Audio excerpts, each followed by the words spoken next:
Yeah, again, very warm welcome to all of you. Our now we start our presentations or the national seminars on cyber crimes in the digital era. Our speaker is the Dr. Anita Tagore. Currently, he is the assistant professor in Kalindi College, University of Delhi. He had she had completed his PhD from JNU, also LLB from Delhi University. He have a vast experience in the field of academic as well as in the law. Now, we request to Dr. Anita Tagore. I am hand over to the Anita Tagore for the start the cyber crimes in the digital era. Okay, please start, ma'am. Okay.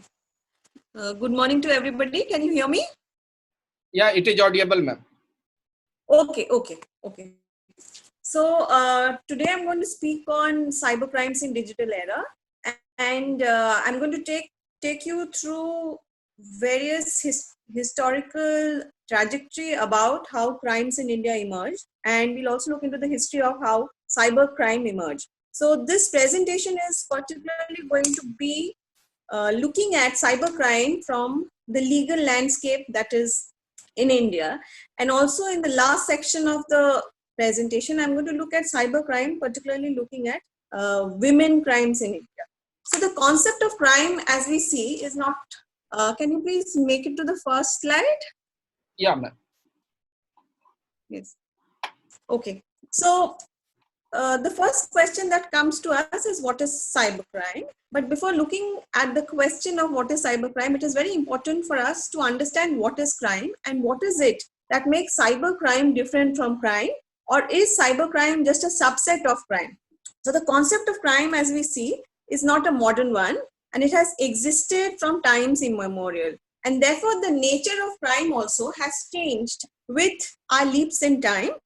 For example, from the 20th century, with the advent of computer, the conventional method, there was a shift from the conventional method to computer-based methods, and cybercrime therefore emerged. But there is no precise definition of cybercrime that is possible because we find that there are different misuse of IT, and there are newer ways which are being developed with more advent of technological innovation. So the term cybercrime, as we see, deals with all aspects of electronic communication and also deals with regulatory aspect of internet.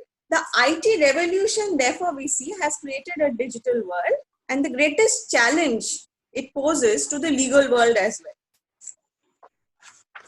Now, if we look into the nature of what cybercrime is, cybercrime obviously has a transnational nature, and we see that the international community also makes it obligatory for all states to enact cyber laws. And the basic idea of criminality in cybercrime is that there is non-disclosure of identity, and as a result of which the legal system is always at stake when we look into the entire interest of the society.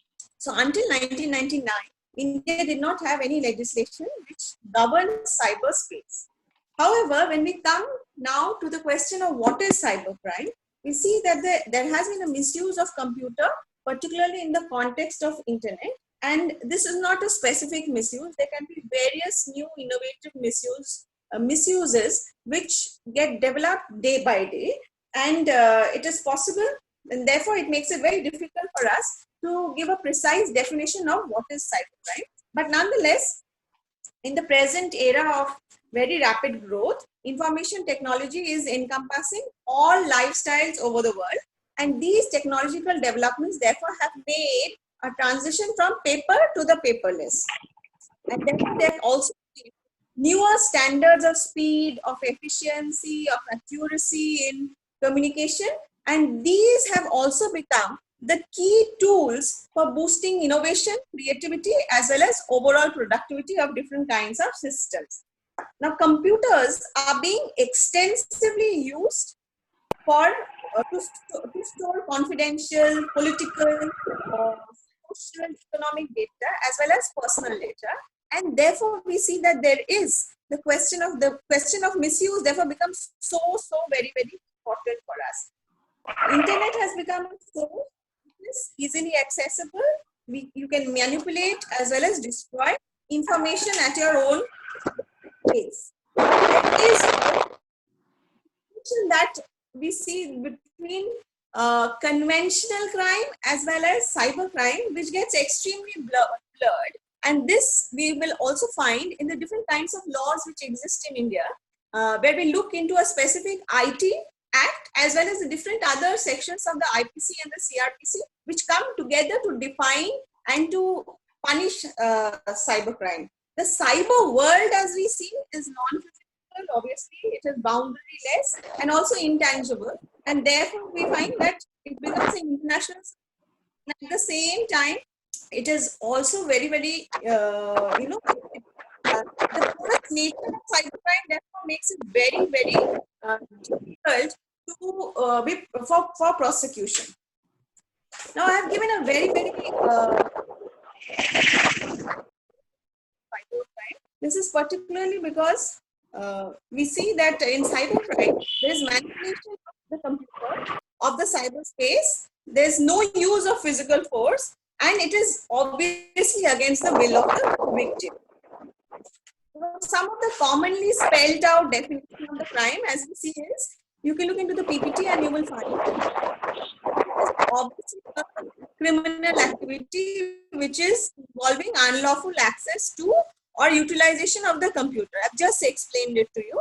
The second is it involves a illegal action where computer becomes the biggest instrument of the crime. The biggest instrument of the crime, that's the second point. And the third, it involves an incident which is associated with computer technology,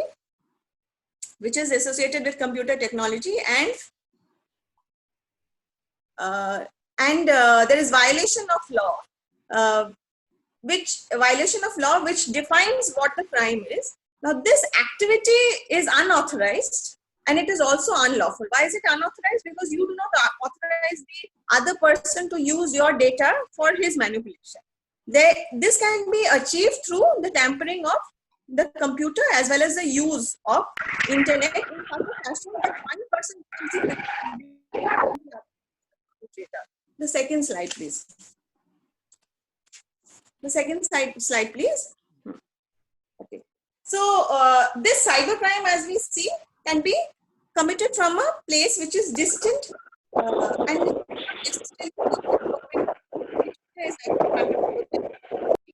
presence of the perpetrator at the scene of the crime.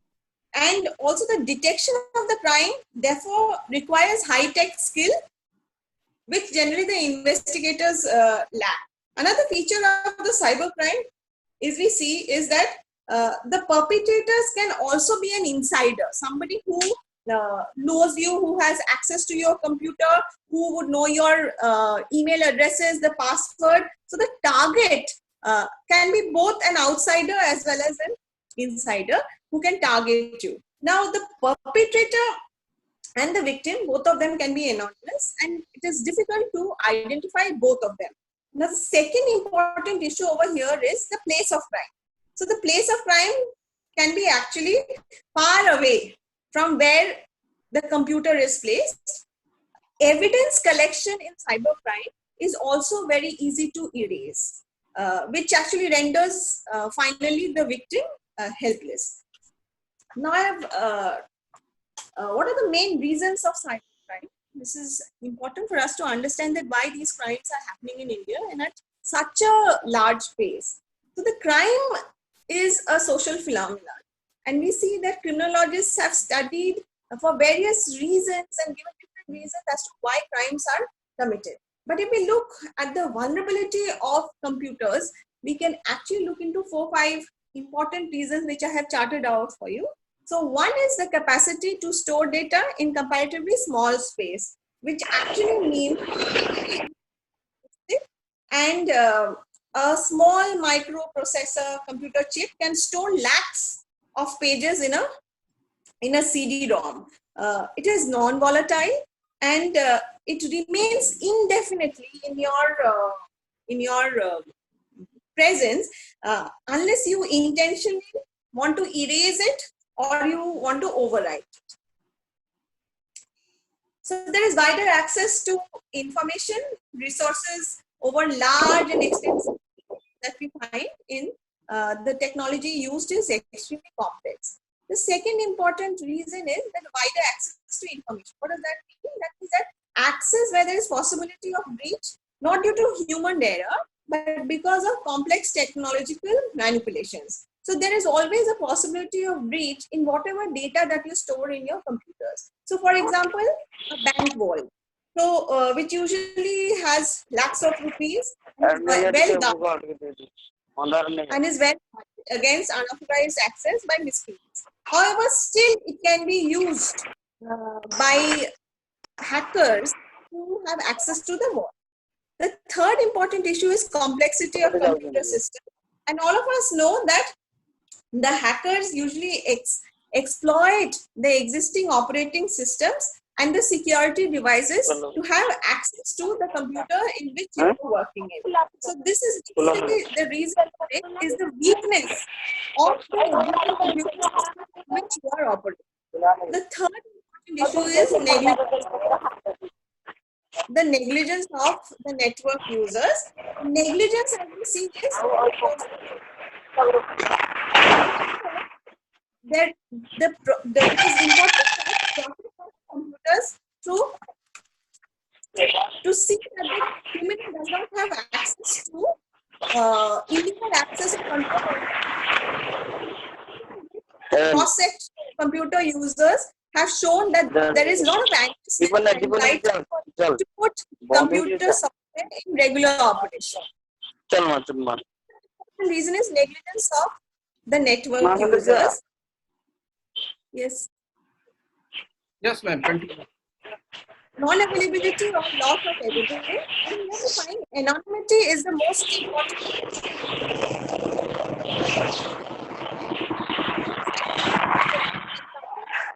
Criminal activity without leaving any evidence. So even if some evidence is left, it is hardly sufficient to convince the police that a criminal case can be registered against the perpetrator.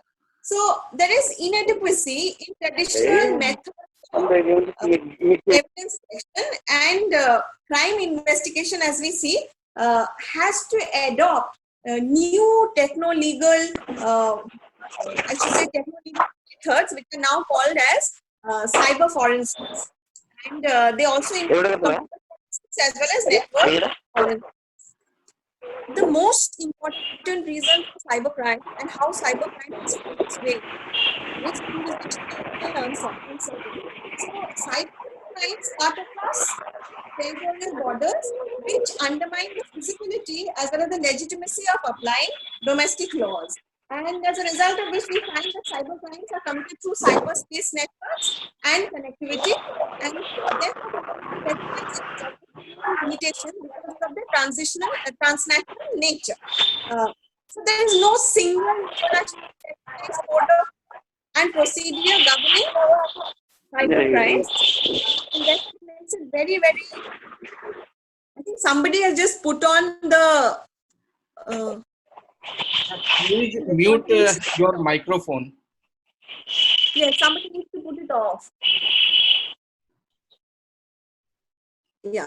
Okay. Yeah, ma'am. Continue. So there is no single internationally recognized code of law or procedure which can govern cybercrimes or which can enforce authorities of individual countries to find what these cybercrimes are or how do they apply the territorial law. Reporting becomes extremely important. Cybercrime becomes difficult for different countries to catch hold of. Next slide, please. Next slide. Yes. Yeah. The next one. Yeah. Yes, thank you. So, if you had a broad understanding of what cybercrimes is, legally it can be divided into three different kinds of cyber crimes. One is crimes which affect individuals, crimes which affect the economy, and crimes which affect the national security. Now, crimes which affect the individual is the one which I'm going to concentrate on, obviously, but I will speak on the other two as well. So, cyber crimes, which has started to take place by this kind, and the maximum cyber crimes are committed which affect the individual. So in this cybercrime, the victim is the user of the computer, or someone used the computer by the name of the victim. The criminal gets access to the computer or account of the other and uses the private access by violating the privacy right of the victim. So there is infringement of right to privacy, which is considered to be a fundamental right by the Honorable Supreme Court of India. And in this form of cybercrime, we see that the criminals make identity theft and they commit the offense of fraud and misrepresentation. So there is identity theft and there is fraud and there is misrepresentation. And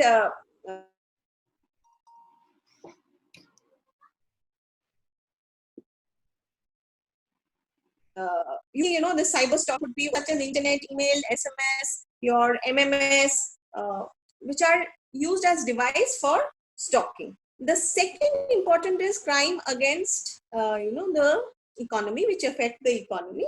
So information technology is rapidly growing, as we all know, and it is used by all sectors of the economy, including the industry, the commerce and services, and the use of internet for the purpose of development of business and commerce is the need of the hour. And you have various, you know, sites which promote e-commerce, etc. So e-commerce provides very speedy and less expensive procedures in high-tech businesses. However, there is also a lot of transaction in money in e-commerce, and this process itself becomes disadvantageous to the person who is using e-commerce. So the criminal activities which are involved in this sphere of economy is hacking, you know, IP spoofing, then you have software piracy. So the main object behind all these kinds of offenses is nothing but to gain wrongfully, and this new mode to commit conventional crime through cybercrime. So these kinds of crimes are also present in conventional crimes, fraud, misrepresentation, and all of that. But now they are used in a specific way for cybercrime. The third important one is crime which affects national security. And in today's times, it has become a matter of great concern. And when illegal activity happens in the cyberspace, it affects not only the society, but also the nation at large. And particularly when it adds to the dimension of national security. And this is used largely by terrorist organizations to spread their ideology, and it can threat our national security. For example, a major threat of terrorists attempting to disrupt the telecommunication and information technology apparatus itself. Terrorists could use it, say, for example, for formulating plans, for raising funds, for creating propaganda, for communicating messages among themselves, just to execute a plan. So this is, in other words, there's a lot of literature which actually says that this can be called as cyber warfare, where military strategies of different various countries in the world are using technology to combat this kind of cyber crimes, Yes, can we go to the next slide, please? Yeah.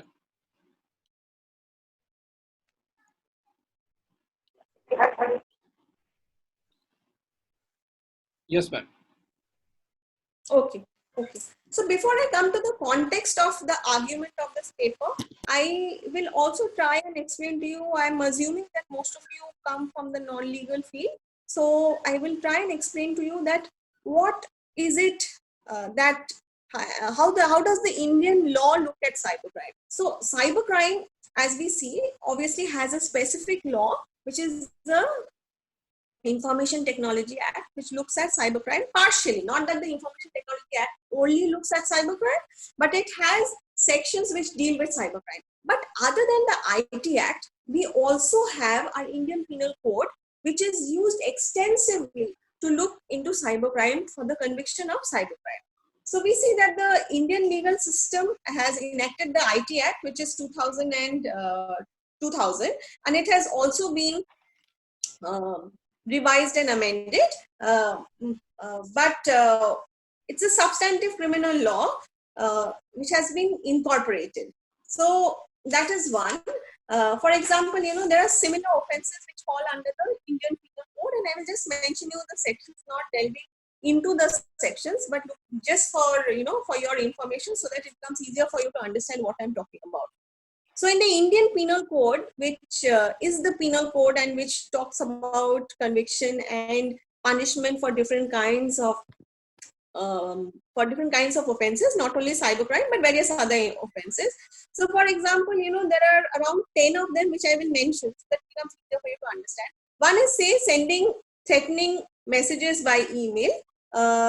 That could be under section 503 IPC. Sending defamatory messages, you have section 444. You have 499, sorry. You have forgery of electronic records, that is IPC 463. You have bogus websites and cyber frauds, that is section 420 IPC. I'm sure all of you know what 420 IPC is. Then you have email spoofing, which is 463 IPC. Then you have email abuse, which is 500 IPC. Then you have online sale of drugs. It comes under the NDPS Act.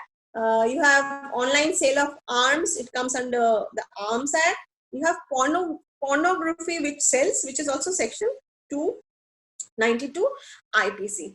Now, this is only the section of the IPC which I have mentioned, just for your information, that other than the IT Act, you also have the IPC which supports the IT Act. Then you also have the criminal law in India, which talks about various other provisions. But how do we see that the cyber law has emerged in India? So the main functions of the internet, as we see, is why is it that everybody wants to use the internet? And what is the important function of the internet, which has increasingly become so important that without it we actually cannot see? So one is that it is cheap and fast, and it is relatively insecure means of international communication of text, sound, image, etc. It is also a method of publishing information internationally. It is also a method of hosting, border services with like-minded people and interacting with each other. It is also an information source without political or content boundaries. I'm sure all of you have access to different kinds of newspapers because we have access to the internet today. So every day in the morning, I'm sure you get up and you want to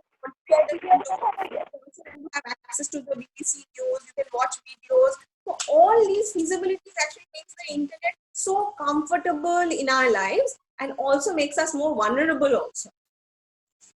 So when we look into the IT Act, we will find that can I just have the next slide, please? The next. Yes. I think the IT Act is. Yeah. Can you just come? Yeah. Can you just come to the? No. Just go forward, please, and then I'll come back to the reasons. Please go forward. Yes. Just come. One more slide. Before. Just before. Yeah. Yes. Next one. So next one.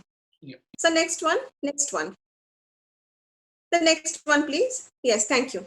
Okay. So we have the cyber law and the IT Act. The one which is before this, I wanted to see that.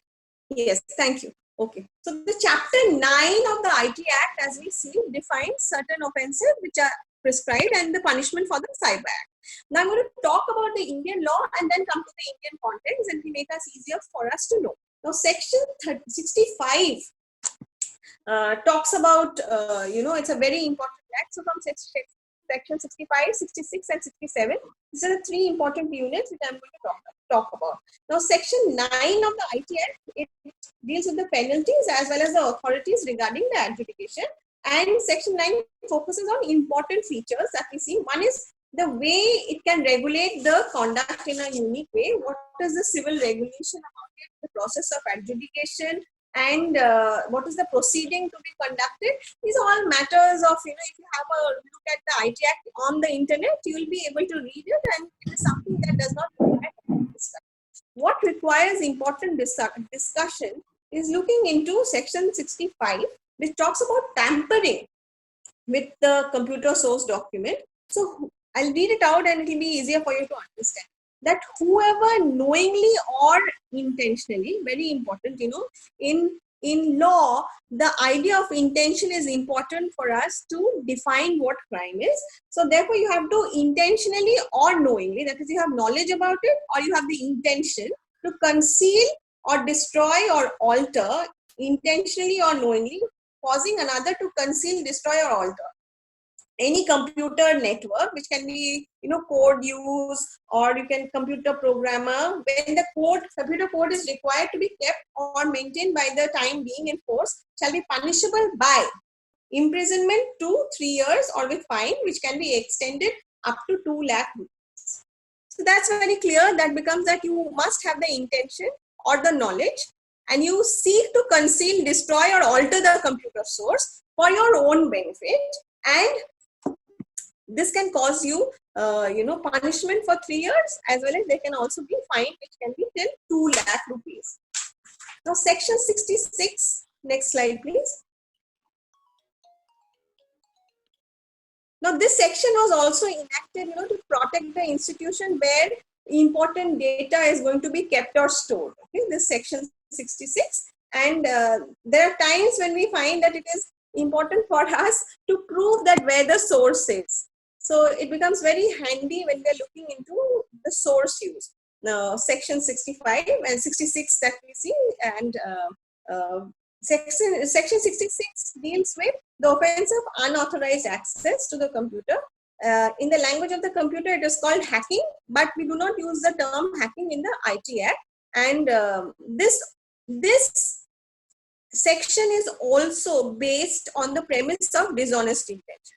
So intention therefore becomes very, very important for each one of them. Okay. So hacking therefore is a basic act which the criminals use to treat to another computer related to crime, related to any other crime or fraud. So it's not as if you hack a computer and you keep all the data to yourself benevolently.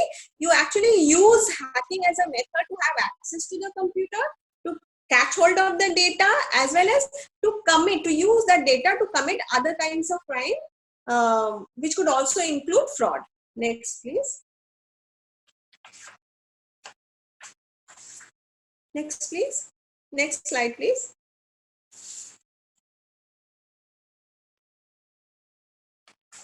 Okay.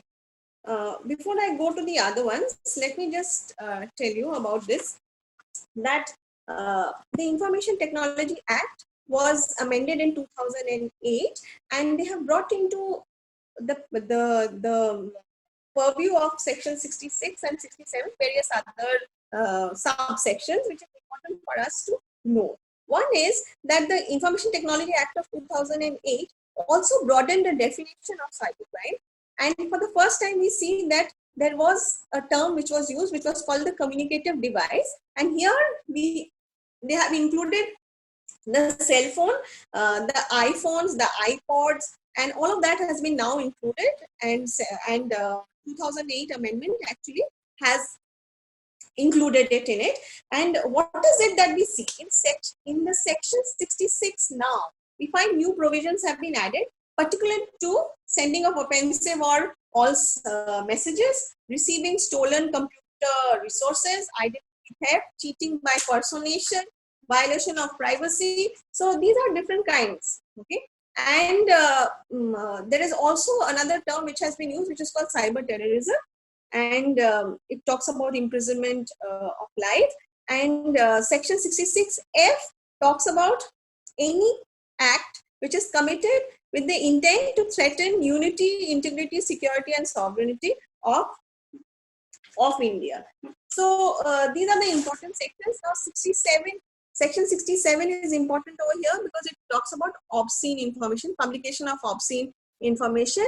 And again, the term is 5 years or 5 lakh rupees. Section 67A talks about the offense of publication of material which contains sexually explicit conduct, and it talks again of 5 years and more. This is very important because these days I think all youngsters and adults and everybody actually is on Twitter, Facebook, Instagram, and all of that. So here is the section which is used extensively by the courts in case there is any violation of privacy. Section 67B talks about child pornography, and here we talk about how explicit sexual acts are recorded by adults of children. So here you'll see that the nature of the crime and the gravity of punishment also changes with it. So section 67B has a maximum amount, that is first conviction is for 5 years and there is fine up to 10 lakhs. Next section, next slide please. Now, what are the different kinds of crimes in the Indian Penal Code, which we talk about? And it's very, very important for us to listen to this. One is cyber stalking, cyber squatting, cyber defamation, forgery, financial crimes, internet time theft, email spoofing, and email bombing. There can be various more of it, but these are the most common ones which are used in the courts and the ones which are reported in the police station. Before I go to cyber stalking, let me just tell you one important thing here, that there was a Criminal Amendment Act 2013, particularly after the Nirbhaya case, which I am sure all of you know about. I'm just mentioning this because in the last section of the presentation, I'm going to talk about it very extensively. So before I do that, I just want to give a definitional clarity on it. So there is section 354, which does not fall in the IT Act. It's the IPC, which talks about stalking. And what is it which constitutes stalking? So any man who follows a woman and contacts or attempts to contact repetitively with a clear, intention over here, to have a personal interaction, despite a clear indication of disinterest by such a woman. So that is that is called stalking. There is also another definition which says that, if that particular man or the perpetrator monitors the use by a woman of the internet, email, or any other form of electronic communication, then also he commits the offense of stalking. So there are two parts to it. One is that you are trying to have a personal interaction with the person. The other is you are trying to monitor the person's interaction via email or through any other form of electronic communication or via the use of internet. Very important. I will talk about this again in the later half of the presentation. Now, what are these? Cyber stalking, where it's repeated act of harassment and threatening behavior to the of a cyber criminal towards the victim by using internet services. This is what is cyber stalking. Now, cyber squatting. Cyber squatting is where you are obtaining a domain name in order to seek payment from the owner of a trademark. Okay, and for example, business name or trade name or brand name, which you are trying to use in a fraudulent manner. The third is cyber defamation. This is also very important for us because these days we find a lot of people who try to defame each other on Twitter, and since Twitter does not follow any very strict policy, and therefore it becomes easier for people to also abuse. So cyber defamation is not too much different from the defamation that we see in the IPC. It is a derogatory statement which is designed to injure a person's business or reputation, and that therefore it is called cyber defamation. For example, somebody publishes a defamatory matter about somebody on a website, or sends emails containing defamatory information to all the persons in that particular person's friends list. So that becomes defamation. Now, forgery. Forgery is important, very, very important.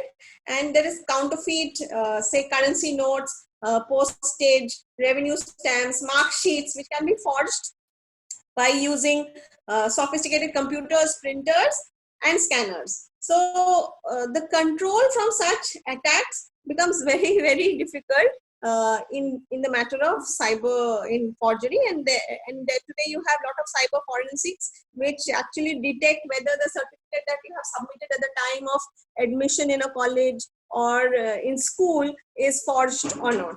Financial crimes. This is the most common form of cybercrime, which would include cheating, credit card frauds, money laundering. These crimes are all punishable under IPC as well as the IT Act, and there are many banks which have been uh, used by cyber criminals to take out money. One leading bank in India, for example, was cheated to the extent of 1.39 crores due to misappropriation of fraud by manipulation of computer records regarding the debit and the credit accounts. Internet time theft. This is also very, very interesting. This is one kind of cheating where internet is a tool for committing this crime. And we see that unauthorized persons steal the internet hours paid by another person. So this is called internet time theft. You have email spoofing. Now, email spoofing means that this is a kind of email that appears to originate from one source, although it has actually been sent by another source. Okay? So, for example, if A sends email to B's friend containing ill about him, talking or abusing him by spoofing B's email address, so that is called, so that the relationship between, say, B and his friends end, that is called email spoofing. Email bombing. Email bombing is also very common, where somebody sends you large amount of mails to the victim, as a result of which their account or mail server collapses or crashes. Okay? So that is called email bombing. Other than that, other than the ones which I have listed, there can be various other forms also. I'll just mention some of them. For example, virus or worm attack. Virus is a program which attaches itself to the computer or a file and then circulates to other files and to other computers on a network. Okay, so they usually affect the data on the computer by either altering it or by deleting it. So this could be one kind of a trespass of conventional crime, though it is today considered to be a purely cybercrime. So that is one kind of. There is also one more kind of a cybercrime which is very common today, which is called salami attack. I don't know if you heard about it, but it's in the papers most of the time. It's called a salami attack, where it is related to the finance, and the main victims of the crimes are generally the financial institutions. And the attack has a very unique quality,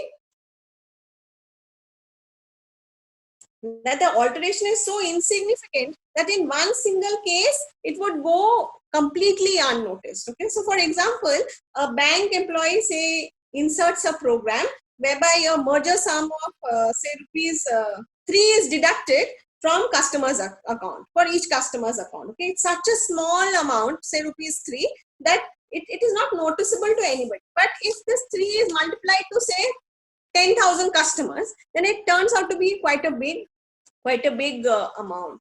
And the final one, which I have not mentioned, but you must have read it also in the newspapers, is called the web jacking. Now, what does web jacking mean? It is actually hijacking, which is used as web jacking, where once a website is web jacked, the owner of the site loses all control over it. Okay, this is very, very common, where you will find that some internet, some website has suddenly closed down.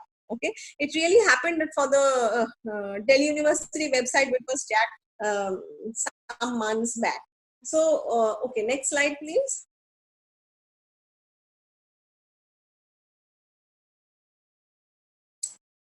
Next slide, sir. Okay, so we can go back to the previous slide then, where I'm talking about the context when I talk about India. Can you please go to the previous one? Yes, yes, more, yes, some more, yes. Yes, we'll come to the, yes, yes. Okay, One more slide. One more. Yes, thank you. So now we come to the context of, so the next one. Yes, thank you. Thank you. So the one which is previous. Thank you. Yes, sir. Please stop. Okay. So now we come to the context of India. Now that you have fairly a good idea of the theory behind cyber crimes, I'll come to the context of India. And today we find that there are as many as 21, more than 21,000 instances of cybercrime, which has been recorded in 2017. And here I'm talking about the NCRB data, which is the National Crime Records Bureau data, which says that between 2017 and previous year, there has been a increase of 77%. Okay, which is so enormous. Okay, in 2016,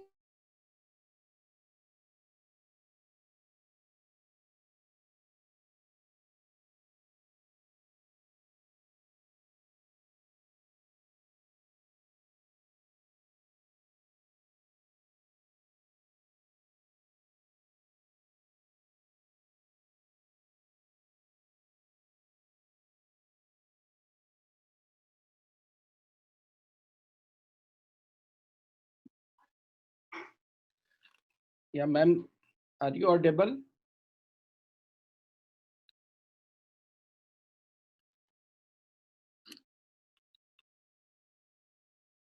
Yes, ma'am.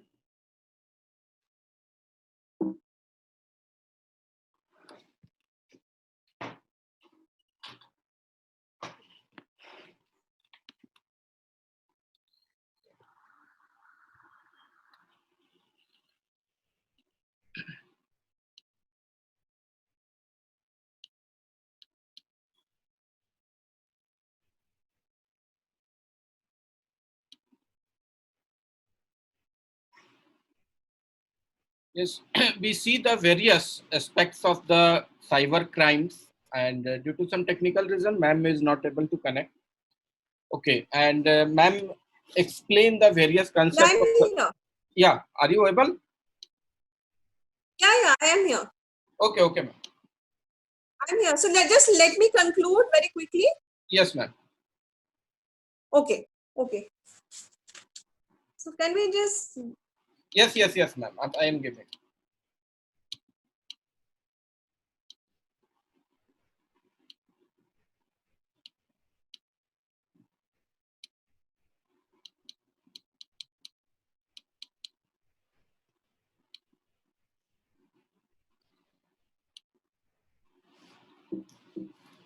Yeah, which slide, ma'am?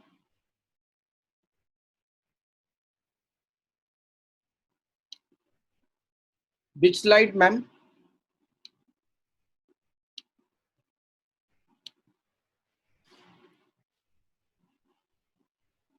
Yes, ma'am. Please conclude.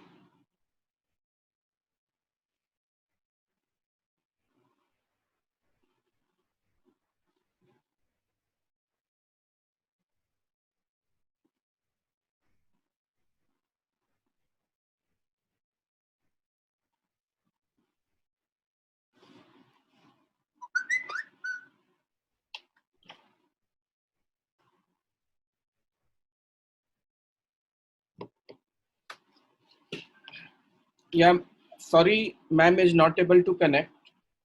And thank you, ma'am, for some wonderful session on the cyber crimes in the digital era. And for certificate, we will send you a feedback forms on the link of the feedback form on the WhatsApp. Please fill the feedback form, and we will connect you the we will connect your certificates. Thank you.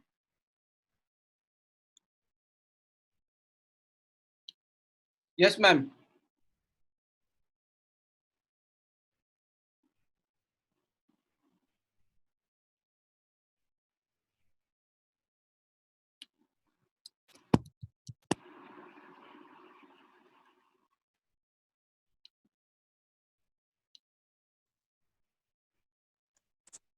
Yeah, is ma'am. it all right now? Yes, yes, ma'am. I don't know why. Yeah, okay, okay. So let me just quickly come to the main point where we talk about then therefore the first one is fraud, the second is sexual harassment, sexual exploitation, which is 6.7%, and then we have also disrepute, which I talked about, defamation, which is 4.6%. So if you look into the next slide, you will see that I have actually made a data table which shows the previous one, sir. The Yes. previous one. Yeah. So if you look at the data table, you will be able to find exactly that how women and children, we'll find that there are the different kinds of, blackmailing would be one, pornography is the other. We have cyber stalking, defamation, morphing, fake profile, and other crimes. So the table is very interesting because you'll find that it is in relation to women and children. Now, what is the rate of cybercrime in India? The next slide, please. And you'll find that the rate of cybercrime for 1 lakh population is almost 1.7%. So most of the cybercrime is committed in different states. And if you look into the data, you'll find it's Karnataka, Telangana, Maharashtra, and Uttar Pradesh. And obviously, Uttar Pradesh, which has the most populous states, we find that they have the largest number of cybercrimes, which is followed by Maharashtra, Karnataka again. Delhi also is one of them. Now, in the context of women and children, the 2017 data for the first time actually released a sex segregated data, and we'll find that cybercrimes which are registered in the country, almost 19.5% were committed against women and children. So cybercrimes against women are related to cyber blackmail, cyber pornography, threats, hosting, publishing obscene sexual material, cyber stalking, cyber bullying of women, and defamation, mocking, etc. The conviction rate is interestingly very, very low, and we find that a total of 11,601 persons were arrested for cyber crimes and 8,306 were charge sheeted, but only 162 were convicted. So even if you are arrested, you are charge sheeted, but if you are not convicted, you are actually considered to be innocent. Now, if we come to this section, which is the last section where I'm talking about the judgments, I'm going to talk about only, since there's paucity of time, so I'm going to only talk about 2-3 important judgments, though I had charted out to talk about 10, but I'm going to talk about now the most important ones. The right to internet usage, as we see, is considered to be a human right today, and we find that this was declared by the United Nations Human Rights Council in June 2016. Now, cybercrime, cyber pornography, morphing, sending obscene messages, they are all important crimes which are targeted towards women at large, and online trolling is something which I'm going to talk about. So India ranks third after China and Singapore in cyberbullying, and an important case over here is the Saddam Hussein versus state of MP, where the accused outraged the modesty of the victim and video recording through on his phone, and he used it for blackmailing her. So a criminal complaint was lodged for stalking, which is section 354D, which I talked about previously, and also section 507, which is criminal intimidation. Now, a petition in the MP High Court was filed for squashing the proceedings on the basis that a compromise had been had been attained by both the man and the woman. However, the High Court refused to squash the proceedings by saying that the offense was against the society at large. It was not a particular only for that woman, but it could have happened to anybody else. And also the High Court said that the personal compromise between the parties would not affect this particular case in question. Okay, the second important issue which we find for cyber stalking and cyber crime against women is voyeurism, which is which has again been defined in the 2013 Criminal Law Amendment Act. This relates to MMS and use of SMS, MMS, and all of that, videos, etc.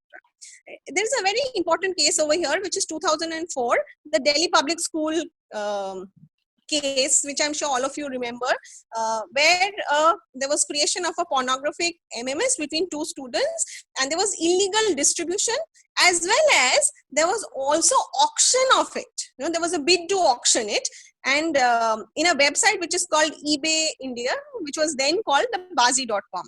So the CEO was thereafter prosecuted under the IT Act. Now, the third important case which I'm going to talk about is about cyber stalking, and this is one of the first cases of cyber stalking which was reported. It is the Ritu Kohlia case, where her identity was used to chat over the internet, and the perpetrator gave her address online to whoever he was chatting with. As a result of which, she was receiving calls and different kinds of abusive language was used at odd hours, etc. So here also it was kind of a technology mediated violence, and section 509 was used for outraging the modesty of the woman. So all these judgments which I'm talking about actually shows that how women therefore become soft target for violence. And there is obviously a need, if I look into the concluding remarks, I should say that there is obviously a legal institutional response which is required to effectively address the systemic nature of technology mediated violence, whether it is against women or against men or against children. Obviously, if such kind of a crime has a sexually explicit nature or is sexist in ways, it is important for us to also rethink the concepts of law. For example, the culpability. What is culpable and what is not culpable? And the second important issue which needs to be really tackled by the government and the legal system is about jurisdictional limits. It is only this question of jurisdictional limit, the question of its transnational nature, that makes cyber criminals very easy to to fly off, for cyber criminals not to be caught.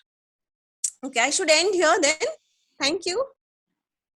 Yeah, thank you, ma'am. Yeah, if you have any question, you can ask.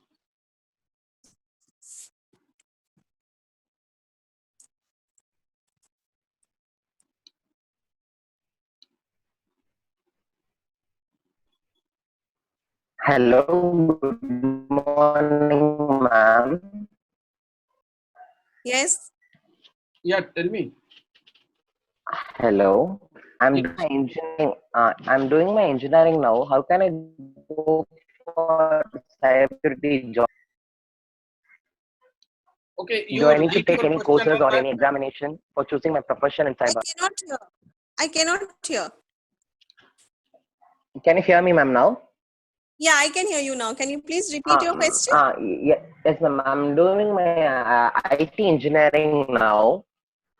Okay. So I need to do my profession in cyber security. Can you please help out with that?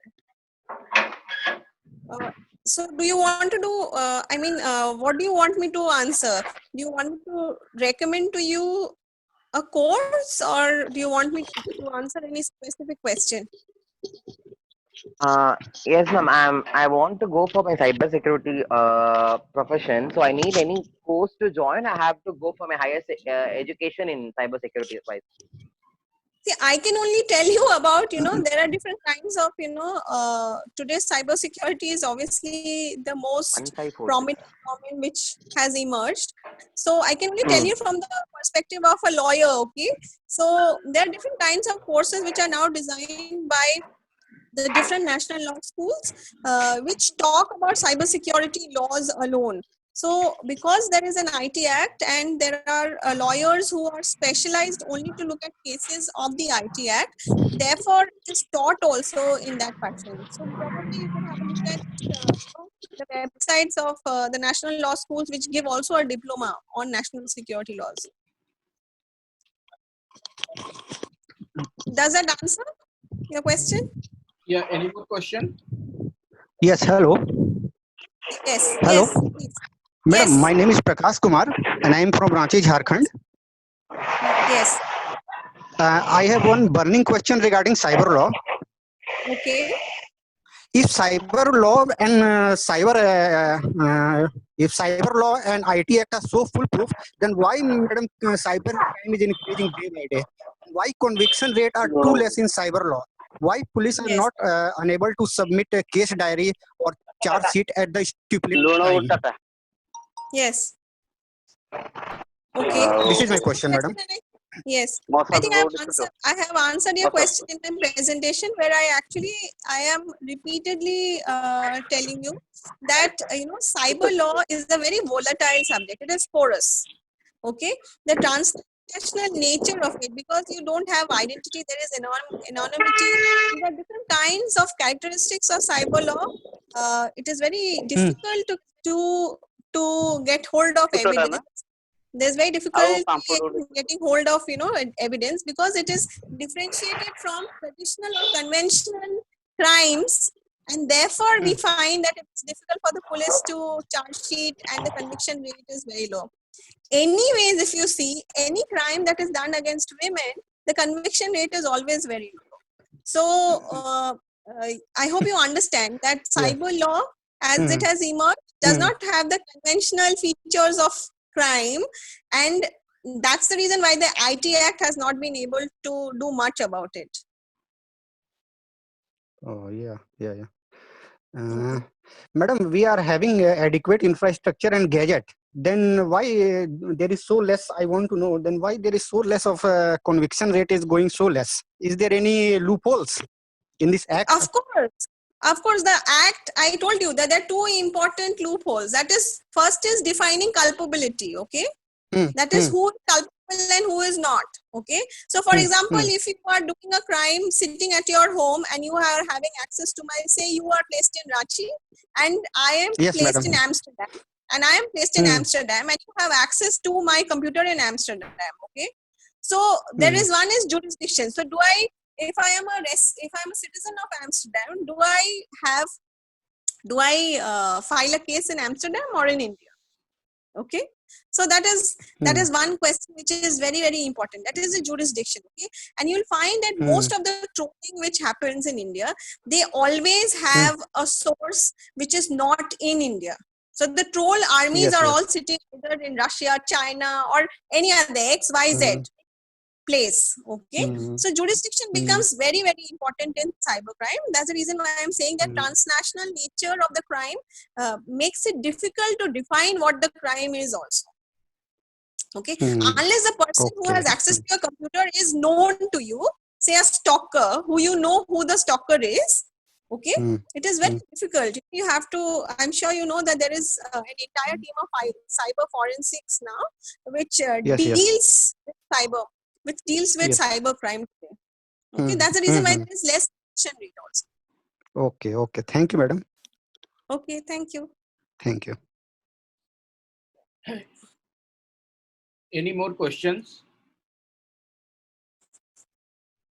Yeah, I think no more questions, ma'am. Thank you, ma'am, for your wonderful questions, and hope our participants enjoy. Yeah, I think one more. There is one question, I think. Yeah. There's one question. Yes, one question by Neeraj Kumar. Yes, please ask. Yeah, Neeraj. Hello. Yes. Yeah, ma'am, are you getting my voice? Yes, Neeraj. Yes, ma'am. Ma'am, I joined late, but there is one question coming in my mind. There is one place called Jamtara, right? I specifically talking about that place, wherein we have seen in many newspapers the Jamtara is a hub of cybercrime, and it's well known to everybody because many times it come in newspaper also. But despite that, there is nothing is happening, because if we are knowing that there is people who are engaged in these things, and they are making a lot of money, but the law is not catching them. So what is the hindrance behind it, and how we can catch hold of those defaulters or culprits? I think Jamtara now, I think Jamtara has become quite a famous place because of Netflix. They have actually produced this entire film also, ma'am. One film has also been made on this. Yeah. It's basically dealing with phishing, which talks about bank frauds. in Jamtara. Right, ma'am. But everybody is aware of this, but still the administration is not able to catch hold of those culprits, and the common men are being at the loser point. Common men. Targeted. Yeah, I'm sure. Targeted, right. I understand your concern. What I can tell you is that the nature of the cybercrime in Jamtara is called cyber phishing, which is basically using bank. It's a bank fraud which is used through the use of either computer or through through information which is given by the victim to the perpetrator about their bank accounts, etc. That is what is the Jamtara case, if I can remember correctly, reading from newspapers. Yes, it's more like that only, but everybody is aware, but the action is not being taken by the administration. I will tell you how and why. Okay, see, when you want to press the culpability of a particular crime, you always have to have access to the law. Okay, now let's not be very over enthusiastic about law. Law also has its own own limitations. So as a result of which, I think that the IT Act, just like I explained in my presentation, the IT Act itself is not sufficient enough to to catch hold of these criminals unless there is political will or social will.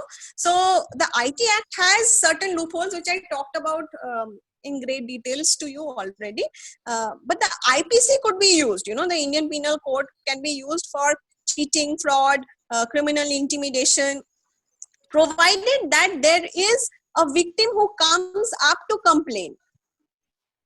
Okay, there has to be enough evidence to show that there has been a crime that has been committed. There has to be intention to prove that a crime has been committed. So I think that's the reason why the administration probably does not have the political will to do it. There may be a nexus which is running that applies to all laws which have failed.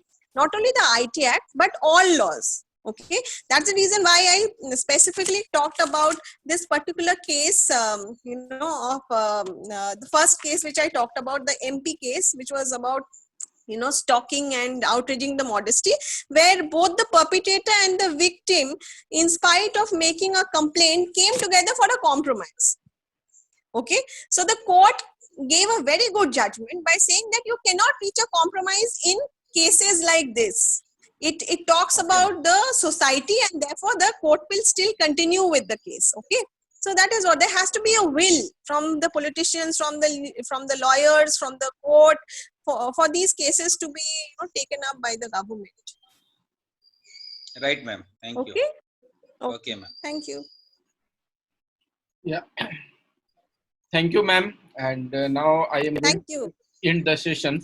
Thank you. Again, I am repeating, I had shared the feedback form link. If you face any issue, please contact on WhatsApp so that we can share you the feedback link. Feedback is compulsory for certificate issue. Thank you. Okay. Thank you very much. So from where one can get the feedback form, sir? Already share in the chat box. Again, also you can contact us on WhatsApp. Okay, right, sir. Okay, thank you.